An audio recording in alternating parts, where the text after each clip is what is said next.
What's up guys, Moonman here, and I am in the mean streets of Southern Pines, North Carolina to check out the North Carolina Taxidermy Hall of Fame.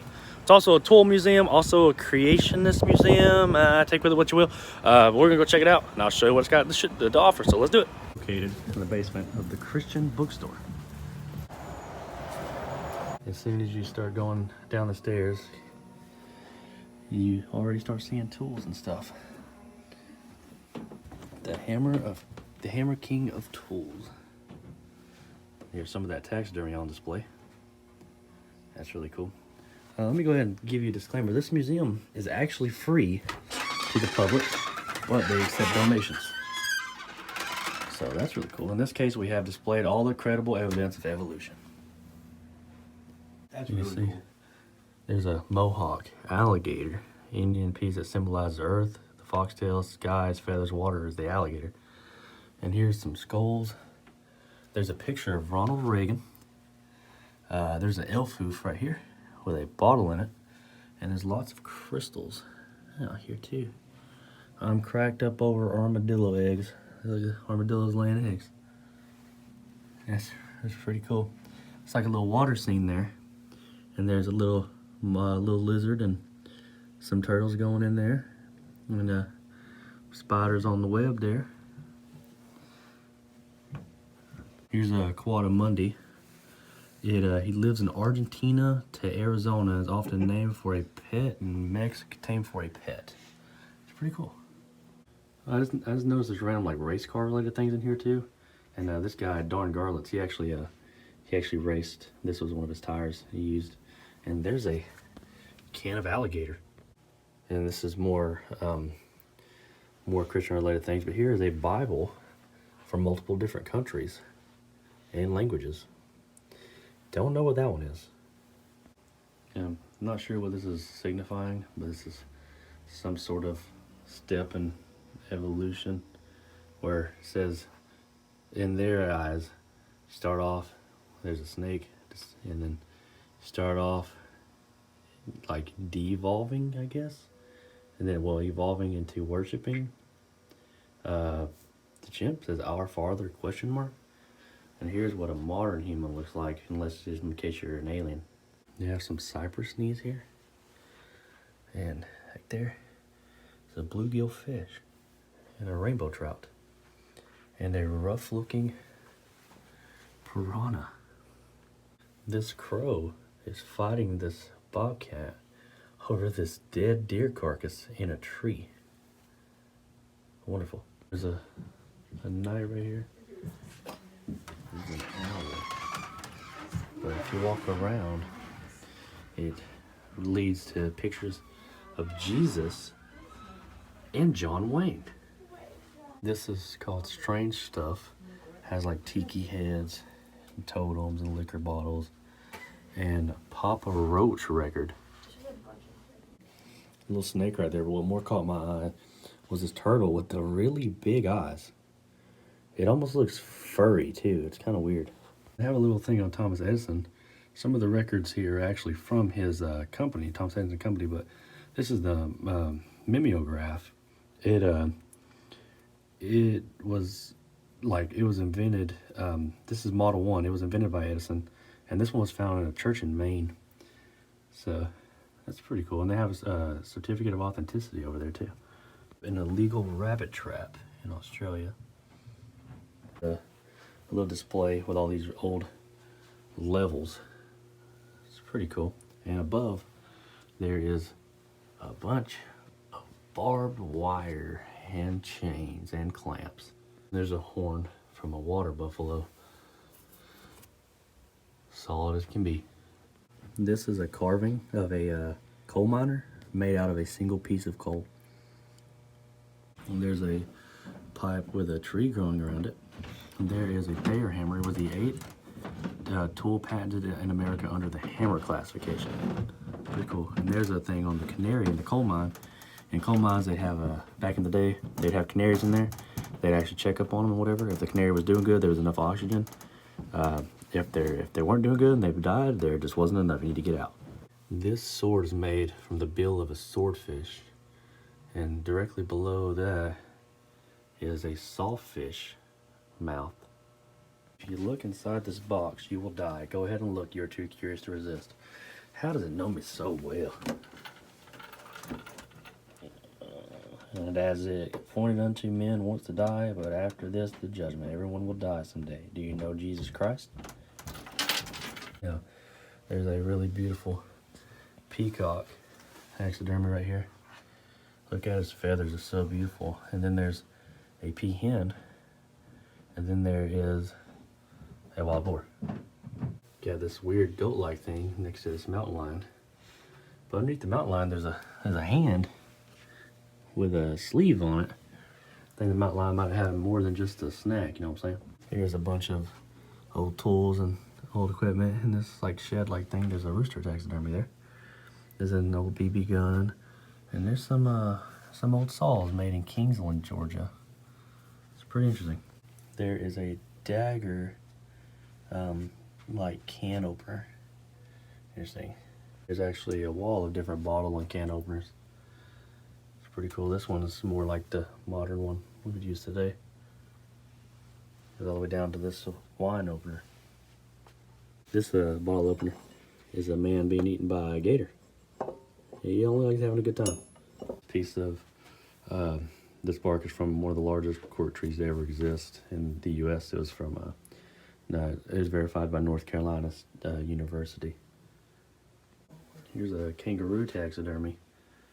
Littered around it with some ostrich eggs, and back there an emu egg. It's a little smaller and blacker. There's a collector's handbook of the hammer, and it is signed to Kent Kelly, Great Handsome Man, Good Hunting, and it's signed by Dan Comerford, which is one of the authors of the book. It's pretty cool. And then there's a pheasant. There's a shillelagh. It's a Irish tool it says a hammer for self-protection. My only thing why I know shillelagh is, if you guys ever watch wrestling, Finley back in the day, he would carry a shillelagh and he hit people with it. And I always remember that. There's a hammer right there, patented for use in cracking walnuts. Of like cryptid-like things. There's a jackalope right there.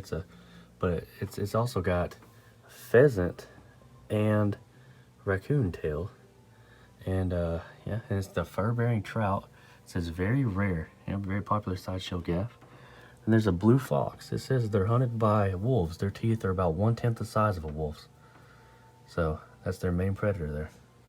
I got to see my first elk in the wild a few months ago, and none of them had horns. I don't know if they just rutted or they were females, but this is absolutely massive.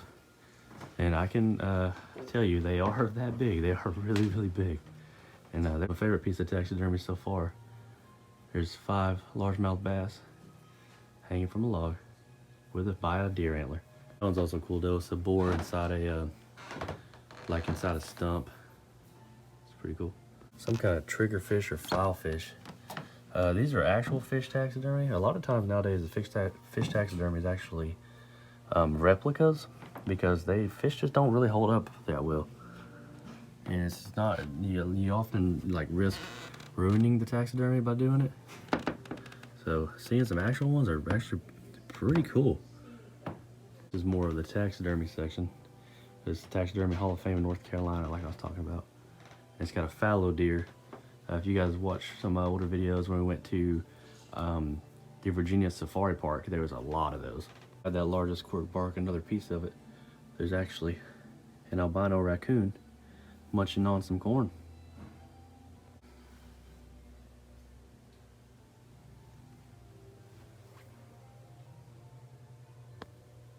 Got a couple of grouses in the shadow box here. That's actually really cool. That's something I put in my house. I mean, just look at that. That's beautiful. Crazy looking, man. There's some crystals in here. You also have this little display of Beanie Babies, the Coca-Cola ones, and they all have Coke bottles. See that little octopus with a Coke bottle there, a little penguin. Heading upstairs, there's more exhibits this way. Some sailing knots. That's pretty cool. That's a shiz wheel, the tug fling, double purchase. Forgot, but there is a giant bear. Remember how I was saying something about NASCAR memorabilia? There's some over there. Whoever put this together, they have a pretty good collection of skunks, because there's one there, there's one there, there's one there, there's an albino one, there's another albino one, there's one right there, there's one right there, there's another one, and yeah, that's all the skunks. There's a duck, a bobcat, and there's a cardinal, pardon me, hanging kind of upside down. There's a couple of ground squirrels, and there's a ground squirrel. That's a squirrel on the ground. Look at this little guy, he's pedaling, he's got his little acorns, and he's going back home to enjoy life. Here's a gator, a full body mount, then there's the mount of the head. There's a cane toad, and then there's some snake eggs inside a box turtle shell. There's a baby crappie, a real mount, and there's a baby rattlesnakes, and its mama. It got 3rd place in something. Baby horseshoe crab next to a quarter. And here's a lot of, this is like a display on baby animals. A lamb. It said this is a baby robin redbreast, but that's clearly a bluegill fish. There's a raccoon, it says no fox hunting. That baby raccoon is actually rare because it's black. It has a melanistic trait to it. So that's, look right there, there's a really tiny snake mount. Beyond that, right here, is a squirrel nursing a baby. And then there's a mama skunk and her baby. Interesting. Here's a display of a wild turkey, and here's a display from a farm-raised turkey. The only difference is this one looks older and more ruffled, and this one's clearly a different species. This is called the Kaibab squirrel. It is the rarest squirrel in the world, only lives in a small area in the Grand Canyon. And it's in this trunk of squirrels with this albino squirrel, this Prevost squirrel, and a flying squirrel. Not to mention all the wonderful fox squirrels down here. If you look closely, I'm gonna zoom in. Inside this deer skull, there is a snake taxidermy, but it's just the head, it's got skin on it. The rest of it is bone and vertebrates up to its rattlesnake. You can see all of its little bones. It's all put together. That's really cool. Here is a fox here, a silver fox, in a hen house. Minus the fact that that is a rooster in the nest. Chainsaw art. Take it as you will. There's some game roosters squaring off here. They would have done like a fight or something. But it says the game rooster is not a wild animal until it gets in the ring with its spurs on. There's a bear coming out of a cave, a black bear. And there's a beaver chewing on some wood. But here's a beaver ball that a beaver would chew on to keep his teeth from not growing too big. Here's a horse skull still put together. No idea what type of horse it was, but I can tell you 100% for certainty he was a good boy. See an albino possum in this section that says it's antique taxidermy. And there is a timber wolf mounted on a rock, and a couple bears, minus the glare. This is an Imperator Atlas moth. They don't have a whole lot of bugs in the museum, but they do have some. A beaver pelt, and it's flattened and put to the wall, and there's tires over it. It says roadkill beaver. Some more babies. You got a mouflon sheep, a groundhog and its baby, some baby anteaters, baby sloth, and there's a baby armadillo, baby deer, baby gator, baby monkey. A Geiger counter that measures radiation. I wonder if it can measure radiation coming from a phone, because phone does emit a little bit, but not very much. There's a rattlesnake in some resin next to a baby coral snake. Yeah, Donald Ross built over 800 golf courses. He considered the greatest architect of golf courses. He built 4 in Pinehurst nearby. And here is one of his personal golf clubs. So I've learned nearby there is a golf Hall of Fame thing. There's in here in Pinehurst, there is a bunch of, Pinehurst is nearby, there's a bunch of courses. And they're really well revered courses. There's a ball signed by Tiger Woods, and there's a ball signed by President George W. Bush from whenever he played at the course. And there's Tiger right there, first player to win all 4 World Golf Championships. And here is some sports memorabilia. There's Micheal Jordan and Sam Perkins on the cover of Sports Illustrated. And there he is again in his rookie year. And there's the king, Richard Petty, 200 wins in the NASCAR Cup Series. This is Nolan Ryan, a ball he signed, says best pitcher ever. And this is Bob Feller, he autographed baseball. He had the fastest pitch ever according to this at 107.9. Previously mentioned, the museum is free, but you can leave a donation. They do accept donations. And if you don't want to leave it in this box, there's a friendly gator. Do it. Something someone dug out with metal detector. It's just in the back. There's just some relics. There's a bunch of musket balls. There's a gold-plated anchor pendant, probably from the Navy, and it tells you where they were signed. This was a plug for musket made of lead, probably Civil War era, found in Southern Pines. All right, guys, that's it here from the North Carolina Taxidermy Hall of Fame and Tool Museum here in Southern Pines, North Carolina. I couldn't recommend it more. I think you definitely, it's free, but you should leave a donation. Leave what you feel, and I feel like you'll think it's worth more than just a few bucks. It's very nice, well put together, and the people who run it, very friendly people and very welcoming and accommodating. And if you come to the town and you see it, you'll find a downtown that actually works and people do stuff in. It's actually pretty nice. So thank you guys for watching. Please like, subscribe, and share, because there will be more. Moo Man, out.